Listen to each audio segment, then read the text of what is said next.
자, 오늘 우리에게 주시는 하나님 말씀을 이제 받겠는데요. 오늘은 로마서 13장 11절에서 14절까지 말씀을 우리가 함께 받도록 하겠습니다. 로마서 13장 11절에서 14절입니다.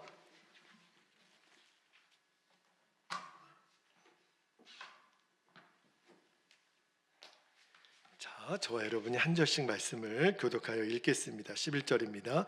또한 너희가 이 시기를 알거니와 자다가 깰 때가 벌써 되었으니 이는 이제 우리의 구원이 처음 믿을 때보다 가까웠음이라.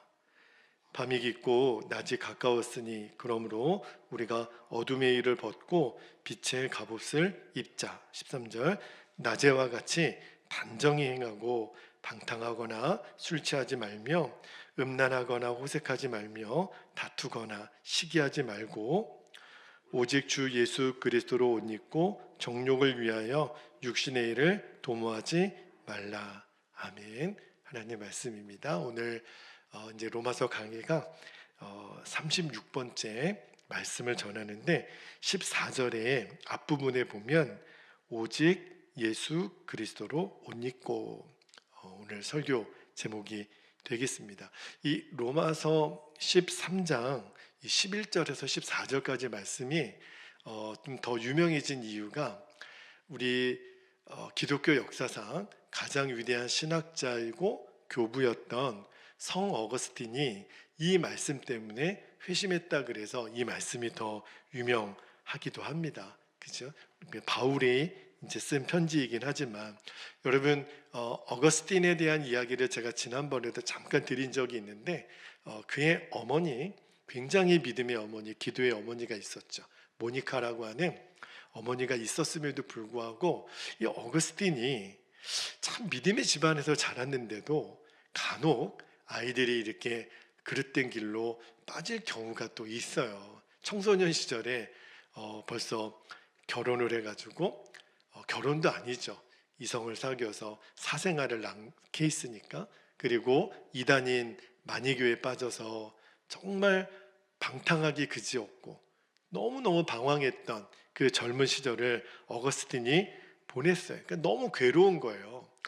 어렸을 때부터 자기가 알고 있었던 하나님, 성경의 진리와 이 세상을 살아가면서 자기에게 다가오는 이 고민들을 스스로 해결할 수 없으니까 너무 엉망으로 살아가다가 그 밀라노의 어느 한 정원을 지나는데 너무너무 마음이 정말 터질 것 같은 거예요.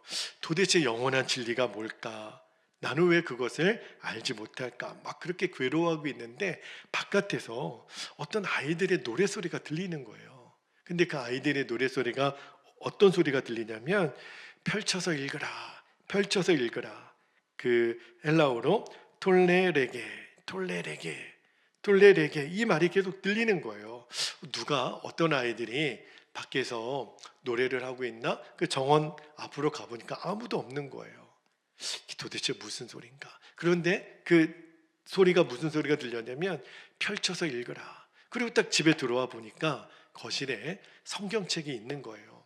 그래가지고 이제 성경을 딱 펴서 읽었는데 그때 이 어거스틴의 눈에 확 들어왔던 말씀이 오늘 우리가 읽었던 이 로마서 13장 11절에서 14절까지 말씀이 마치 옆에서 누가 귀에다 대고 말하는 것처럼 하나님의 음성처럼 그렇게 이 어거스틴에게 들리더라는 거예요. 그리고 이제 이 말씀을 읽다가 어거스틴이 이제 고꾸라집니다. 예수님이 그리스도라고 하는 그 진리에 완전히 눈을 떠요. 그리고 이 복음의 비밀이 다 깨달아지고 그리고 예수님만이 가장 완벽한 구원의 진리라는 것이 이제 확신이 되는 겁니다. 참 놀랍죠. 이 말씀 한 구절 읽었다고 사람이 이렇게 변할 수 있을까? 회심할 수 있을까? 그렇게 되더라는 거예요. 그래서 어거스틴이 기독교 역사상 가장 훌륭한 그 신학의 기초를 닦는 신학자요 또 성자가 되죠. 여러분, 저는 오늘 이 말씀을 준비하면서 정말 계속 읽었어요. 수십 번도 더 읽었던 것 같아요. 그러면서 어떤 마음의 소원이 생기냐면 하나님 어거스틴의 인생을 뒤바꿨던 말씀이잖아요. 그러면 이 말씀이 오늘 하나님의 음성으로 저와 여러분의 귀에도 그대로 똑같이 들려지기를 축복합니다. 여러분 들리셔야 돼요. 눈으로만 읽지 말고 이것이 하나님의 음성으로 들려지는 은혜가 꼭 있기를 축복합니다. 먼저 오늘 말씀에 보니까 11절 말씀을 볼게요. 11절에 또한 너희가 이 시기를 알거니와 자다가 깰 때가 벌써 되었으니. 그러니까 바울이 지금 11절을 시작하면서 때에 대한 이야기를 해요. 여러분 길을 지나가다가 어떤 사람이 이제 외국 사람이 What time is it now? 그러면 지금 몇 시입니까? 이렇게 물어보는 거죠. 자, 여러분에게도 한번 물어볼게요. 여러분은 지금 어느 때인지를 아십니까? 근데 혹시 목사님 오늘이 2024년 11월 13일이잖아요. 그거 모르세요? 저는 그거를 질문한 게 아니고요. 지금 우리가 살고 있는 이 때를 분별하고 계십니까? 이 질문을 드린 거예요. 자, 그런데 바울이 왜 이 때에 대한 이야기를 하냐면 지금 너무나도 많은 그리스도인들이 잠자고 있다는 거예요. 지금 뭐라 그래요? 잠에서 깨어나야 될 때다. 이 말은 뭘 염두에 두고 말하는 거냐면 지금 깨어 있어야 되는데 잠들어 있는 사람이 그만큼 어떻다는 거예요? 많다는 거예요. 여러분 잠들어 있다라는 게 뭐죠? 잠들어 있다라는 거는 긴장이 없는 거예요. 여러분 우리도 밤에 이제 이따가 집에 가면 밤에 주무실 때 그때는 긴장을 다 놓는 거잖아요. 그래야 이렇게 숙면을 취하는 거잖아요. 저 같은 경우는 하나님의 은혜인지 저는 그냥 머리에 베개만 되면 좀 길면 한 5분? 아마 3분 이내에 잠을 드는 그러한 놀라운 은혜를 받았는데 그때는 완전히 긴장이 풀어지는 거죠. 그죠? 저는 막 다른 사람이 저 때문에 코 고는 소리 때문에 고통스러워 있는 거를 몰라요. 그냥 코 골며 자는 거죠. 완전히 이제 무장해제가 되는 거죠. 자, 그런데 육적으로는 그렇게 긴장을 풀고 잠을 자도 돼요. 자야 될 때는. 그죠? 근데 영적으로는 좀 달라요. 영적으로 잠든다라는 게 무슨 말이냐면 여러분 우리가 이제 육신적으로 잠드는 것처럼 영적으로 완전히 긴장을 놓고 살 때, 그러니까 영적으로 긴장한다라는 말이 무슨 말일까요?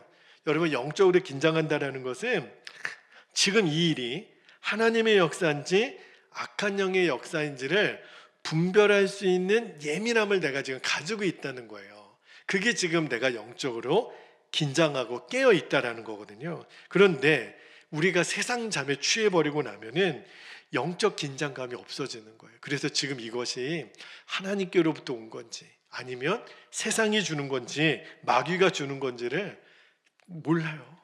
그러니까 막 아무거나 먹고 아무거나 마시고 재밌으면 따라가고 호기심 있으면 매일 그것만 들여다보고 가서는 안 될 곳에 가고 만나서는 안 될 사람을 만나는 거예요. 왜 그렇죠? 영적으로 잠들어 있으니까 분별이 안 되는 거예요. 이게 지금 마귀가 나를 유혹하는지, 그러니까 이게 굉장히 지금 위험한 상태예요.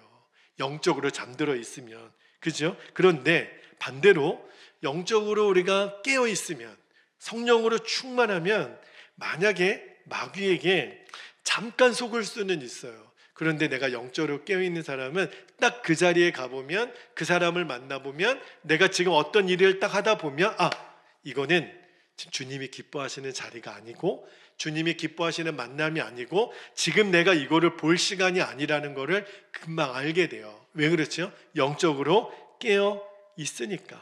그죠? 불편해요. 내가 지금 주님이 이거 봐서는 안 돼, 너 이거 먹어서는 안 돼, 그곳에 가서는 안 돼, 그런 사람들 만나서는 안 돼, 내 안에 계속해서 말씀하시는 게 영적으로 깨어있을 땐 들려요. 그러면 그 자리가 불편한 거예요. 그 시간이 불편한 거예요. 보다가도 안 되지, 내가 이거 지금 보는 게 아니지, 괴로운 거죠. 근데 그거는 여러 번 말씀드렸지만 내가 인격이 훌륭해서가 아니에요. 내 안에 계신 성령님이 근심하는 거예요. 준철아, 보면 안 돼, 먹으면 안 돼, 그런데 가서는 안 돼, 그런 사람 만나서는 안 돼. 그러니까 영적으로 깨어있는 사람, 성령님이 나를 지금 주장하는 사람은요, 이제 죄 짓는 게 더 괴롭다니까요. 옛날에는 죄 짓는 게 재미였고 죄 짓는 게 재미있었다 할지 모르겠지만 이제는 힘들어요. 근데 여러분, 이게 복이에요. 영적으로 깨어 있어서 내가 죄 가운데 무너졌지만 그 자리가 즐거움의 자리가 아니라 불편하게 느껴지는 것은 사실은 영적으로는 복입니다. 근데요, 우리가 그거를 무시하고 계속 내가 영적으로 점점 굳어지면 성령님이 나중에는 찔러줘도 그거를 깨닫지 못해요. 가룟 유다가 그랬어요. 가룟 유다에게 계속 예수님을 팔아라는 생각만 처음에 넣어주다가 나중에는 확 들어가거든요. 그때는 가룟 유다가 저항을 못해요. 여러분 꼭 명심하셔야 됩니다. 우리가 어떤 손해가 있고 어떤 대가 지불을 하더라도 영적으로 잠들어서는 안 됩니다. 그러면 성령님이 우리를 깨우실 수가 없어요. 여러분 군대, 이제 우리 자매님들은 군대를 안 가보셔서 군대 얘기가 좀 조심스럽지만 군대 가면요 꼭 어떤 훈련을 시키냐면 보초 서는 훈련을 시켜요. 그죠? 그러니까 보통 2인 1조로 2시간씩 보초를 서거든요. 여러분 군대에서 다 잠들어 있지만 깨어있는 사람이 있어요. 그 보초서는 경계병들이거든요. 여러분 왜 보초를 세우죠? 적이 언제 공격할지 모르는 거예요. 다 잠들어 있으면 적에게 완전히 무방비 상태가 되는 거잖아요. 여러분 우리도 영적으로 잠들어 있으면 마귀가요, 야 잠들었다 지금 공격하기 딱 좋은 때다, 그러면 영락없이 마귀한테 무너지는 거예요. 그래서 영적으로 깨어 있으라는 거예요.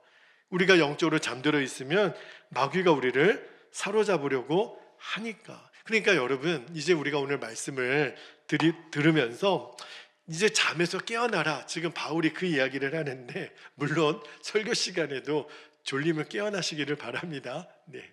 근데 진짜 영적으로 깨어나야 되는데 먼저 내 삶 속에 지금 영적으로 잠들어 있는 영역이 없는지를 한번 살펴봐야 돼요. 내가 먹는 거, 마시는 거, 보는 거, 내가 어디 장소에 가는 거, 내가 누구를 만나는 거, 내가 혹시 영적으로 잠들어서 아무런 분별 없이 성령께로부터 온 것이 아닌데 그냥 스트레스 해소 또는 어떤 그냥 세상 재미, 만약에 거기에 내가 묶여 있다면 잠들어 있는 거예요. 여러분이 지금 잠들어 있는 영역에서 깨어나기를 축복합니다. 바울이 지금 그 이야기를 먼저 꺼내면서 11절 후반부를 한번 볼게요. 11절 후반부에 보니까 바울이 이렇게 얘기합니다. 이제 우리의 구원이 처음 믿을 때보다 어떻게 됐다고요? 가까워졌습니다. 지금 밤이 다 지나가고 낮에 가까워졌다는 거예요. 여러분 낮에 가까워졌다, 처음 믿을 때보다 가까워졌다, 이게 무슨 말이죠? 예수님의 재림이 곧 임박했다는 거예요.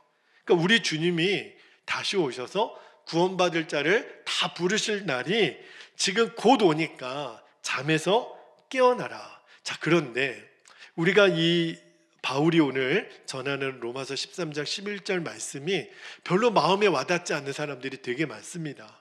왜 그러냐면 바울은 지금 자다가 일어나라고 해놓고 주님이 우리의 구원이 가까워졌다, 예수님이 재림할 때가 곧 됐다 그랬는데 바울이 이 이야기를 한 지 지금 몇 년 지났어요? 2000년이 지났어요. 그런데도 아직 예수님이 오지 않으셨잖아요. 그러니까 많은 성도들이 지금 이 바울의 이 이야기가, 지금 바울은요 마음이 너무 뜨거워요. 지금 잘 때가 아니라는 거예요. 예수님의 구원이 곧 임박했다. 그런데 우리는 2000년이나 지났는데 예수님이 언제 오시겠어? 내가 살아있을 때나 오실까? 지금 이 말씀을 전하는 바울과 지금 이 말씀을 읽는 우리 사이에 온도차가 너무 커요.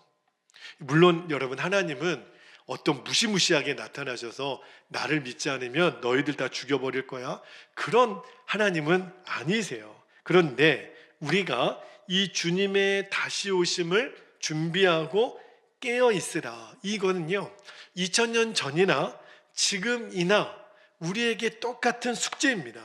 여러분 여러 번 말씀드렸지만 지금 성경의 예언을 보면 정말 예수님이 내일 오셔도 아무렇지도 이상하지 않을 만큼 성경의 예언에 보면 지금 주님의 재림의 때가 임박했다라는 것은 많은 사람들이 공통적으로 알고 느끼고 지금 증언하고 있잖아요. 저도 그 의견에는 동의합니다. 성경의 예언이 점점 이루어지고 있으니까. 그런데 주님의 다시 오시는 때를 여러 가지 징조로 해석할 수는 있겠지만, 저는 어떤 면에서 그거를 좀 민감하게 보냐면, 성경의 권위 있잖아요. 성경의 절대 권위, 그리고 교회가 세상을 인도하는 마지막 희망이라고 하는 이 가치가요, 점점 세상 사람들에게서 떨어져 가고 있다라는 사실, 저는 이게 제일 무서운 사인이라는 생각이 들어요. 그러니까 교회가, 성도들이 영적으로 점점 잠들어가고 있는 거죠. 여러분, 이미요, 서구 미국이나 유럽이나 서구 사회에서는요, 예전만큼 교회의 권위가 없어요. 하나님을 인정하는 성경의 권위가 없습니다. 우리가 지금 동성애 합법화를 반대하고, 우리가 정말 성경의 절대 가치를 지키고자 이렇게 몸부림치는 이유는요, 이제 이것이 무너지고 나면 완전히 그 댐이 무너지는 것처럼 이제 홍수와 같이, 이제 절대 가치, 지금도 위험한 상황이지만 이게 이제 무너지고 나면 성경의 가치는, 하나님의 말씀의 절대 권위는 점점 내려가게 될 겁니다. 그러면 어디까지 갈까요? 그리스도의 유일성, 오직 구원은 예수 그리스도. 벌써요, 이 종교다원주의라고 하는 이름으로 지금 종교끼리 뭐 대화해야 된다, 협력해야 된다, 이론은 좋아요, 그죠? 그런데 왜 예수 그리스도가 다른 여타 종교랑 타협할 수 없는 거죠? 천국과 지옥이 있다는 것을 알면 타협할 수가 없는 거예요.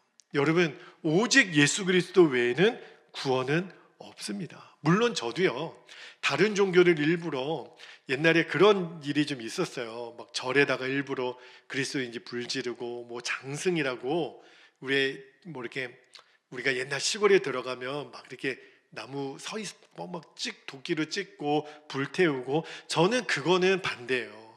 그렇게 한다고 해가지고 전도의 효과가 있는 것도 아니고 더 막으니까, 그죠? 그러나 뭐 종교를 무시하거나 다른 종교를 억압해서는 안 되지만, 그러나 그들도 구원을 받으려면 우리는 구원의 문제에 있어서만큼은 타협은 있을 수가 없어요. 결코 물러설 수가 없는 것이, 구원은 오직 예수 그리스도, 그 이름으로만 우리가 받게 되는 거니까.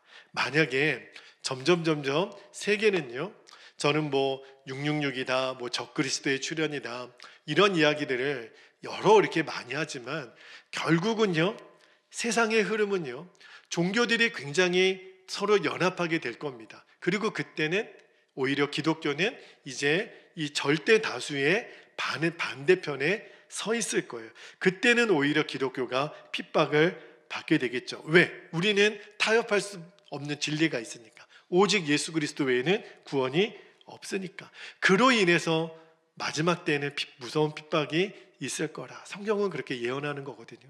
지금 뭐 가깝게는 우리 주변에서도, 가정에서도, 또는 학교에서도, 직장에서도 그런 어떤 어려움을 겪는 그런 일들이 있어요. 여기 익산만 해도 원불교를 강요당해가지고 직장에서 쫓겨나는 그리스도인들이 이야기를 듣습니다. 그러니까 굉장히 이제 무서운 시대로 들어가는 거죠. 그리고 또 하나, 여러분에게 꼭 한번 좀 나누고 싶은 질문이 하나 있어요. 지금 바울은 주님의 재림의 때가 지금 가까이 왔다고 이야기를 하잖아요. 그런데 목사님, 2000년이나 지났는데도 안 왔는데, 내가 죽기 전에 예수님의 재림이 오지 않는다면, 그러면 이 말씀이 무슨 의미가 있습니까? 그러면 2000년 동안 예수님의 재림을 기다렸던 성도들은 다 속은 걸까? 그러니까 예를 들어 한번 들어볼게요.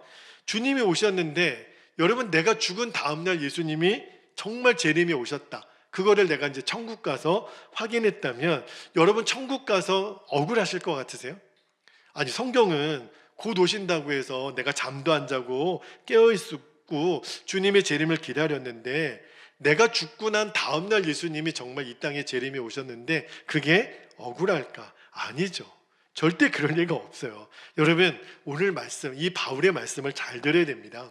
2000년 동안 기다렸는데도 예수님 재림 안 하셨네가 아니라, 주님이 지금이라도 오실 거라고 그렇게 산 사람이 아니면 천국에 왜 들어가겠어요? 그죠? 주님이 다시 오실 거라고 진짜 믿는 사람은 주님이 오늘 오시든 내일 오시든 그게 뭐가 중요해요. 주님이 언제 오시더라도 준비된 사람만이 천국에 들어가는 거예요. 그러니까 내가 죽은 다음에 예수님 내일 오셔도 할렐루야고, 내가 살아있을 때 예수님이 오셔도 할렐루야죠. 여러분 믿습니까?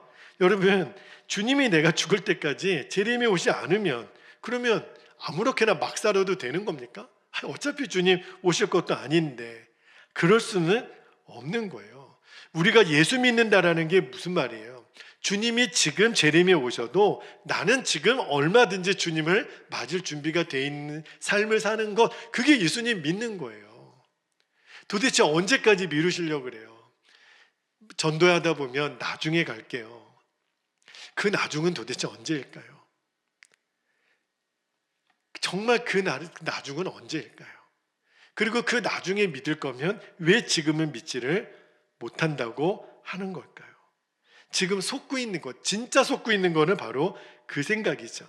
그러니까 내가 죽고 난 다음에 예수님 재림이 오실 것 같으면 지금 좀 더 즐기고 나중에 믿고, 지금은 내가 적당하게 건강 있을 때, 돈 있을 때 나도 좀 쓸 만큼 살아보고, 그리고 나중에 힘없고 늙고 할 일 없으면 그때 예수님 믿지.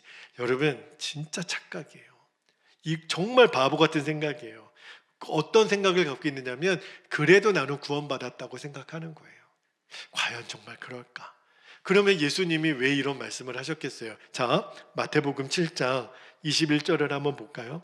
많은 사람들이 나는 구원받았다, 그래서 지금 대충 살아도 된다, 즐기면서 살아도 된다, 적당히 예배 빠지고 내 마음대로 시간, 재물 내 마음대로 써도 된다, 이렇게 생각하면서도 나는 그래도 구원받는다 라고 생각하는 사람들에게 예수님 뭐라고 말씀하셨냐면, 마태복음 7장 21절에 나더러 주여 주여 하는 자마다 다 천국에 들어갈 것이 아니요 다만 하늘에 계신 내 아버지의 뜻대로 행하는 자라야 들어가리라. 여러분, 호스피스 병동이라고 혹시 들어보신 적 있나요? 이제 연명치료를 다 포기하고 이제 마지막 임종의 때를 준비하는 병원이 있어요. 그 병원이 호스피스 병동입니다. 대부분 암 말기 환자들, 이제 길어야 이제 6개월, 3개월 미만의 환자들이 들어가는 병원이 호스피스 병원이에요. 근데 그분들과 이야기를 나눠보면, 저희도 신학교 때 그런 분들 찾아가서 상담하고 기도해 드리는 훈련을 받았는데 다들 그러시더라고요. 이런 날이 나에게 이렇게 빨리 올 줄은 몰랐다는 거예요. 여러분, 그분들도 그런 날이 자기들에게 올 거라는 생각을 꿈에도 못했다라는 거예요. 그러면서 이런 얘기를 하시는 거예요. 하루하루가 다르다고, 하루가 얼마나 소중한 시간이라는 거를 여러분들은 잊지 않았으면 좋겠다고. 젊었을 때, 건강했을 때 하루와 이제 3개월밖에 더 살지 못하는 오늘의 하루가 똑같지 않다라는 거예요. 여러분, 시간이 다 똑같지 않아요. 그죠? 여러분, 우리에게 있어서 영적인 눈이 뜨이면요, 삶 전체가 달라진다니까요. 오늘 어거스틴이 이 로마서 13장 11절에서 14절까지 말씀을 붙들기 전과 붙든 다음의 삶의 시간의 질이 달랐어요. 그래서 우리가 그 눈이 열려야 되는 거예요. 그래야 진짜를 보니까. 그리고서 바울이 12절에 뭐라고 말씀하냐면, 자, 12절을 한번 볼게요. 12절에 밤이 깊고 낮이 가까웠으니 그러므로 우리가 어둠의 일을 벗고 빛의 갑옷을 입자. 여기 보면 어둠의 일이 나와요. 어둠의 일이 뭐죠? 이어지는 13절에 나옵니다. 13절을 읽어드릴게요. 어둠의 일은 방탕하거나 술 취하지 말며 음란하거나 호색하지 말며 다투거나 시기하지 말고. 여기 보니까 어둠의 일에 방탕, 술 취함, 음란, 호색, 다툼, 시기. 여러분, 이 6가지가 지금 여기 있는데 우리에게는 그래, 이렇게 살면 안 되지. 그런데 이 6가지가요, 대부분의 인간들이 짓는 이 죄가 다 여기에 걸려 있습니다. 다 여기에 포함되어 있어요. 그래서 이 6가지를 바울이 지금 이야기를 하는데, 세상 사람들은요, 이것들을 다 즐거움으로 알고 있습니다. 음란을 즐기고, 술을 즐기고, 다툼을 즐기고, 시기를 즐기고, 방탕을 즐기고. 만약에 우리 그리스도인들 중에 저와 여러분도 해당되는 겁니다. 이것이 나에게 눈꽃만큼이라도 즐거움이 된다면 오늘 눈이 번쩍 열리게 되기를 축복합니다. 이거는 즐거움이 아니에요. 이것의 실체를 알면 이거는 경악할 일인 겁니다. 어둠의 삶의 실체가 뭔지를 오늘 주님이 우리에게 알게 해주시기를 원합니다. 이것들 대신에 우리가 꼭 붙들어야 될 진짜 옷이 있다는 거예요. 14절 말씀 볼까요? 14절에 보니까 오직 주 예수 그리스도로 옷 입고, 오늘 설교 제목이에요. 정욕을 위하여 육신의 일을 도모하지 말라. 12절에서는 빛의 갑옷을 입고, 14절에서는 예수님으로 옷 입으라. 그렇게 얘기를 했어요. 여러분, 우리가요, 무슨 옷을 입는가에 따라서 그 인격과 품위가 달라지는 거 아십니까? 저는 사실은 여러분이 저를 보셨을 때는 어떤지 모르겠지만, 사실 저는 외모에 대해서 별로 이렇게 관심이 좀 없는 편이에요. 이렇게 꾸미거나 옷을 단정하게 입거나 뭐 이렇게 옷매음새를 어떻게 하거나, 그래서 제가 이렇게 관심이 없다 보니까 이제 저희 아내나 우리 가족들은요, 오히려 저보다 더 신경을 많이 써줘요. 근데 다르더라고요. 여러분, 사람이 이 옷 매무새 이 하나 이렇게 하는 것도 그 사람에게 느껴지는 이미지가 다른 거 여러분 아십니까? 그게 안 중요한 게 아니더라고요. 내가 무슨 옷을 입고 또 그 옷을 어떻게 입고 있느냐에 따라서 그 사람의 인격과 품위가 달라요. 저는요, 우리 권사님은 고등학교 때 검정 교복 입으셨죠. 그리고 아마 이렇게 그 세대가 다른, 저 같은 경우는 검정 교복은 아니었지만 제가 고등학교 때 그 90년대 그 개량 교복이 있었어요. 나름대로는 좀 예쁘게 디자인해가지고 처음 그 교복을 입었던 세대인데, 여러분, 학생들이 교복을 왜 입죠? 저희 아이 보니까 주로 교복보다는 3년 내내 추리닝을 많이 입고 다니는데, 교복을 왜 샀나 모르겠어. 하여튼간. 근데 여러분, 학생들이 교복을 왜 입는 거죠? 그러면 학생으로서의 그 반듯하게 생활해야 되는 구속력이 그 옷에 있다니까요. 여러분, 적어도 교복을 입고 무슨 담배를 피거나 우리가 뭐 그 나이트에 가거나 술집에 가지 못해요. 적어도 교복은 벗고 가죠. 여러분, 경찰관도 그렇죠. 경찰관이 제복을 입을 때 그가 경찰관으로서의 역할을 수행하는 권한이 주어지잖아요. 군인들은 어떤가요? 군인들도 왜 군복을 입어요? 그래야 딱 군인의 자세가 나오거든요. 근데요, 똑같은 군복을 입어도요, 예비군 훈련 받을 때 군복 입은 사람들 보면 와, 진짜 예비군 훈련 가면 시험 들어가지고 한번 가보면 정말 군복을 벗으면 너무너무 멀쩡한 사람들이 그 예비군 훈련복 입으면은 어떻게 그렇게 이상한 사람들이 되는지 제가 뭘 깨달았냐면, 진짜 옷이 날개다. 옷이 사람을 만든다. 근데 오늘 바울이 이 세상에 수많은 옷들이 있지만 그 중에 예수로 옷을 입으라. 오직 그리스도 예수의 옷을 입으라. 여러분, 이게 무슨 말일까요? 예수님으로 옷 입는다. 무슨 그런 브랜드가 있어요? 뭐 지저스 크라이스트, 메이드 바이 지저스 크라이스트라는 그런 브랜드가 있나요? 도대체 예수 그리스도로 옷 입으라, 이 표현이 어디에 한 군데 더 나오냐면, 자, 갈라디아서 3장 27절을 한번 볼게요. 갈라디아서 3장 27절에 보면 누구든지 그리스도와 합하기 위하여 세례를 받은 자는 그리스도로 옷 입었느니라. 자, 그러면 여러분은 지금 세례를 다 받으셨죠? 그러면 여러분들은 예수 그리스도로 옷 입었어요, 안 입었어요? 입었죠.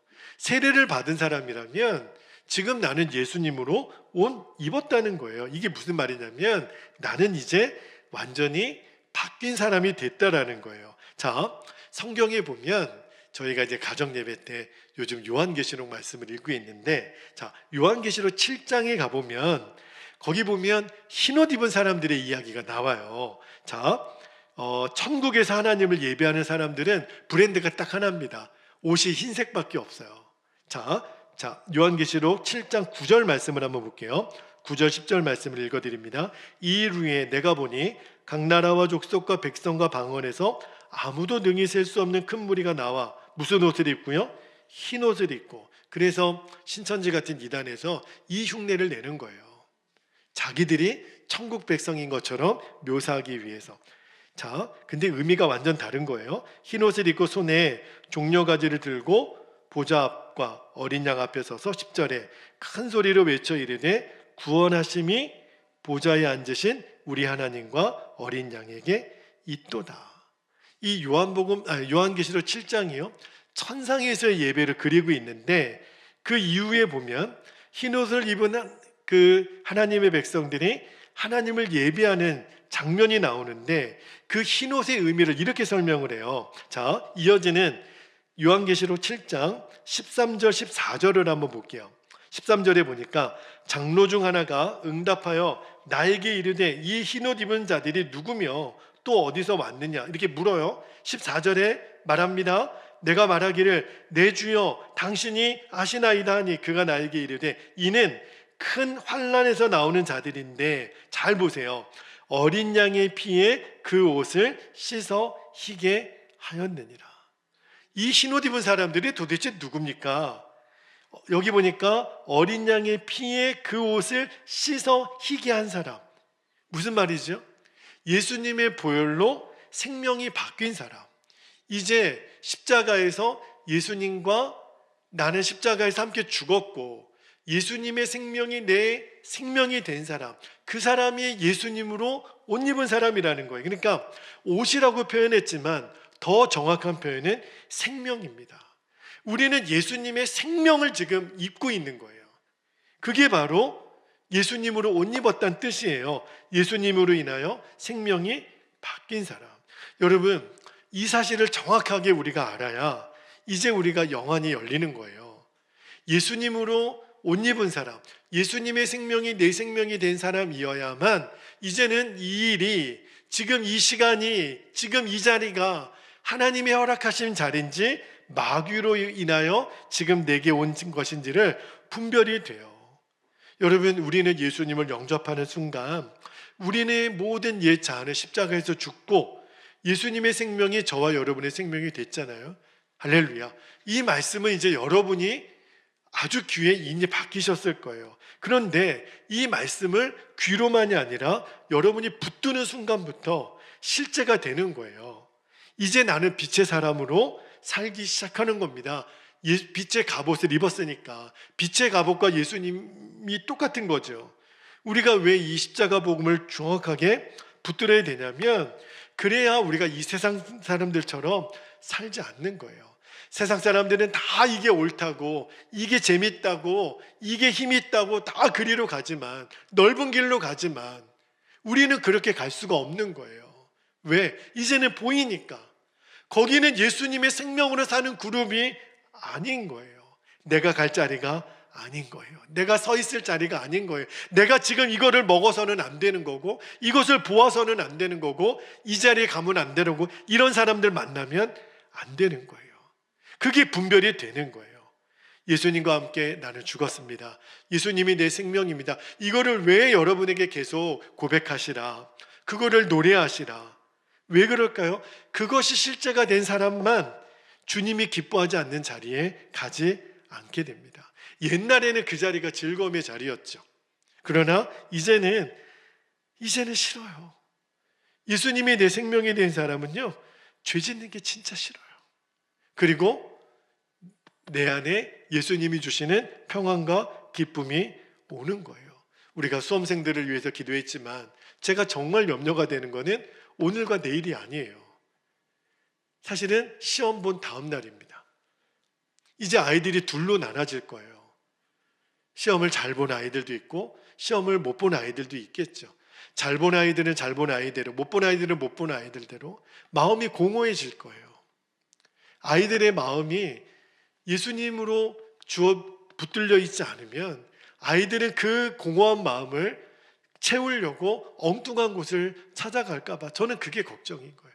그래서 사실은 수능날, 수능 전날만 부모님들이 기도할 게 아니라 수능 다음 날부터 부모님들이 진짜 기도해야 됩니다. 시험 끝났다고 기도를 끝내는 부모님들은 실은 진짜 기도자는 아닌 거죠. 사실은 시험 끝난 다음 날부터 우리 아이들은 더 기도의 힘을 받아야 돼요. 그렇죠? 우리 아이들이 예수로 옷 입는 아이들이 될 수 있도록. 그래서 절대로 그들의 가장 소중한 인생을 엉뚱한 것에 빼앗기지 않도록 우리가 정말 기도로 우리 아이들을 도와줘야 됩니다. 여러분, 우리가 또 먼저 그렇게 살아야 돼요.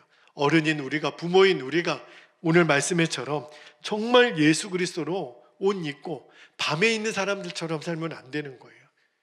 낮에와 같이 단정하라. 그 말은 모든 순간에 예수님을 의식하며 사는 거예요. 예수님의 생명으로 사는 거예요. 이것이 오늘 바울이 그렇게 정말 뜨거운 가슴으로 우리에게 전하는 말씀의 핵심이고 어거스틴이 완전히 회심했던 말씀이기도 합니다. 여러분, 정말 저와 여러분이 이제는 예수 그리스도로 옷 입고 낮에와 같이 행할 수 있는 빛의 자녀가 다 되시기를 주님의 이름으로 축복합니다. 자, 이제 우리 기도하겠습니다. 두 가지 기도 제목을 나누고 기도하겠는데요. 첫 번째 기도 제목입니다. 여러분, 오늘 성령님께서 우리 안에 영적으로 잠들어 있는 영역이 있다면 깨닫게 해주실 겁니다. 뭔가 우리들 안에 주님이 기뻐하지 않는 행동, 말, 장소, 보는 거, 먹는 거, 입는 거, 만나는 사람, 뭔가 내 안에 주님의 다스림이 있다면 이제는 어둠의 일을 버리는 겁니다. 아까 6가지 여러분이 13절 말씀에서 본 것처럼 주님, 내가 어둠의 일을 버리고, 그죠? 이제는 잠들어 있던 것에서 깨어나게 하소서. 두 번째는 오직 예수 그리스도로 옷 입는 겁니다. 그리고 빛의 자녀로, 빛의 갑옷을 입는 거예요. 그리고 이 세상을 밝히며 사는 겁니다. 우리 이제 내일 시험을 보게 되는 우리 다음 세대들 아이들이 꼭 그리 되기를. 주여, 이제 우리가 예수님으로 옷 입고 사는 자들, 그죠? 우리가 천상에서도 예수 그리스도로 인하여 구원받아 죄 씻음 받은 그 흰옷을 입은 사람들로 우리가 하나님을 예배하게 될 거라고 그랬잖아요. 주여, 우리가 이 땅에서부터 예수님으로 옷 입고 살아가는 저와 여러분이 되시기를 이 시간 주님의 이름을 간절히 부르신 후에 통성으로 기도하겠습니다. 주여